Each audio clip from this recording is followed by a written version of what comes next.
And that something just might change your life and actually make a damn difference in my life. You're going to want to pay attention to this one. Hey everybody, David Nagel. You're going to love this episode. There is no freedom without risk and without uncertainty. The great chef Francis Mallmann said, "You don't grow on a secure path. All of us should conquer something in life, and it needs a lot of work, and it needs a lot of risk. In order to grow and improve, you have to be there a bit at the edge of uncertainty."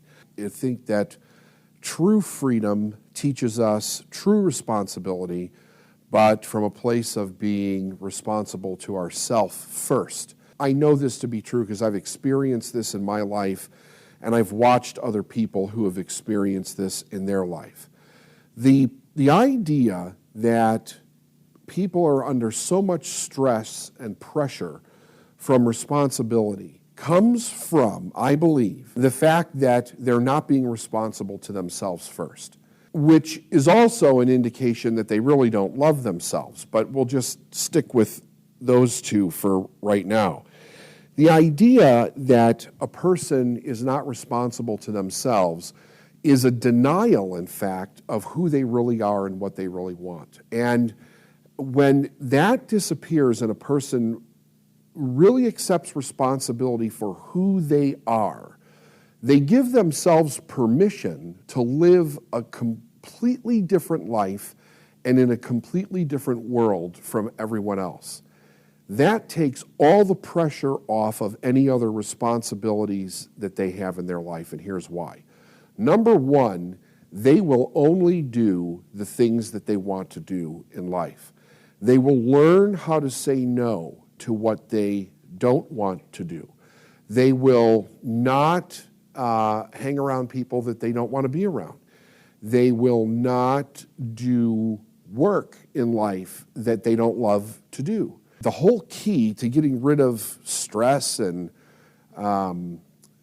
depression and pressure lies in first being responsible to ourselves, because it seems overly simplistic, and yet it's quite brilliant when you really think about it, because it takes away all of the idea that we're responsible for someone else.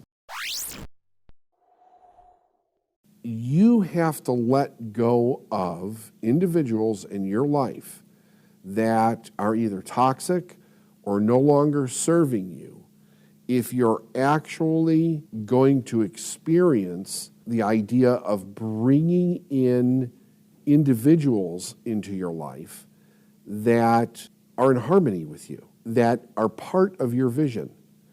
And everybody wants to get to someplace together, but within their own individual vision and their own individual passion. Nothing is taking away from someone else, right? So there's a lot in this, as you can see. The universe wants you to be rich more than you want to be rich.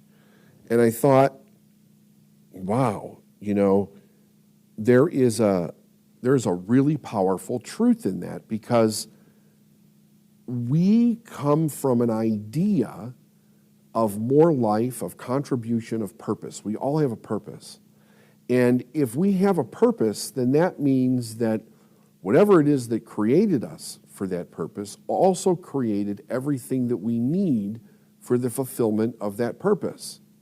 And yet most people are standing around going, I can't do this because I don't have that. They always need something before they can do something. And they have it completely backwards, right? It's wanting you. It wants you as much as you want it. Again, another great truth. So I'm going to read this one time right through. Have you glazed on naked grandeur where there's nothing else to gaze on? Set pieces and drop curtain scenes galore. Big mountains heave to heaven, which the blinding sunsets blazon. Black canyons where the rapids rip and roar. Have you swept the Vision Valley with the green stream streaking through it? Search the vastness for a something you have lost. Have you strung your soul to silence? Then for God's sake, go and do it.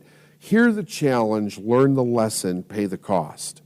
Have you wandered in the wilderness, the sagebrush desolation, the bunch grass levels where the cattle graze? Have you whistled bits of ragtime at the end of all creation and learned to know the desert's little ways? Have you camped upon the foothills? Have you galloped over ranges? Have you roamed the arid sunlands through and through? Have you chummed up with the mesa? Do you know its moods and changes? Then listen to the wild. It's calling you. Have you known the great white silence, not a snow-gemmed twig a quiver, eternal truths that shame our soothing lies? Have you broken trail on snowshoes, mushed your huskies up the river, dared the unknown, led the way, and clutched the prize? Have you marked the map's void spaces, mingled with the mongrel races, felt the savage strength of brute in every through? And through grim as hell the worst is, can you round it off with curses? Then hearken to the wild, it's wanting you. Have you suffered, starved, and triumphed, groveled down, yet grasped at glory, grown bigger in the bigness of the whole, done things just for the doing, letting babblers tell the story, seeing through the nice veneer the naked soul? Have you seen God in his splendors, heard the text that nature renders? You'll never hear it in the family pew. The simple things, the true things, the silent men who do things, then listen to the wild, it's calling you. They have cradled you in custom, they have primed you with their preaching, they have soaked you in convention through and through. They have put you in a showcase, you're a credit to their teaching, but can't you hear the wild? It's calling you. Let us probe the silent places, let us seek what luck betides us. Let us journey to a lonely land I know. There's a whisper on the night wind. There's a star agleam to guide us. And the wild is calling, calling. Let us go. So this is an interesting point, because I think people really do wonder, when you're in that place, you've gone so far down, why not just say, oh, screw this, and go get a job or do something that is either more safe or more certain? What was it that was in you that said, no, I want to keep going with this? It's always the easiest route, right? Mm-hmm. To go and just be like, forget this is too hard. Let me just go get a job. I mean, I could always jump back into like high-end retail, and get a decent salary working for another established brand. I think for me, with, the easier route, I've always just wanted to keep going. There's always been people that believe in me. I've always had a good support system. I've always had very loyal clients. I've always had people that like keep me going, And so I think that's also really important, because although I've had said to myself, why don't I just go become a creative director for another like clothing line and just design their clothes, and then I don't have to worry about my own. But then would I really be satisfied? Would I really be happy? And I've always said to myself that I never want to live with like, I wish I would have blank. Like, I don't want to be, 50, 60, 70, whatever, older, and look back and say, God, I really wish I would have whatever.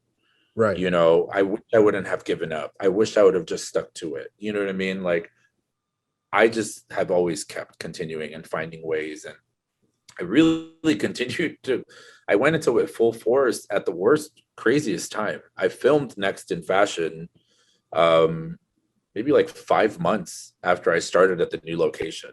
Really? So it wasn't that long from the fire. And then it aired like a month before we went into lockdown. So it's not like, Yeah. It's not like, oh, it's been so great since, it's like, it's been tough. I've been back at work. I'm an events designer. I make clothing for clients who are going to weddings and events and galas and red carpets. Guess what? When California says no events, no business. And so that was another lesson for me, that I need to have an online presence, and I need to be accessible and purchasable in different ways other than something that takes 6 fittings. Sure. You know, so you keep learning and you keep finding ways. And I learned how to run my business with less overhead and do more things on my own, things that I'm like having people run and pick out fabrics for me. Now I go and do, and it's saved me money. And, you know, I'm working harder, but I'm making more money.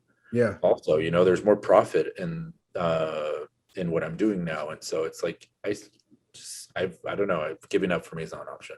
If you could leave the listeners with a successful mind tip, what would that be? What would you tell everybody? Do what you love, you know, do what makes you happy. I mean, I feel like life is really short, and you, at the end of the day, if you're not doing something you really enjoy, is it really worth whatever perks that comes with, whether it's success in your eyes, you know? I say, do what you love, be happy, and enjoy what you do. That's great. That's great. I totally agree with that one for sure. Because like you said, if you're going to do it for the money, I mean, when you see how much work it's going to take, that'll go out the door really quick. And is, you know, the money going to really satisfy you doing something you really don't like? Most of the time, it usually doesn't in the long run.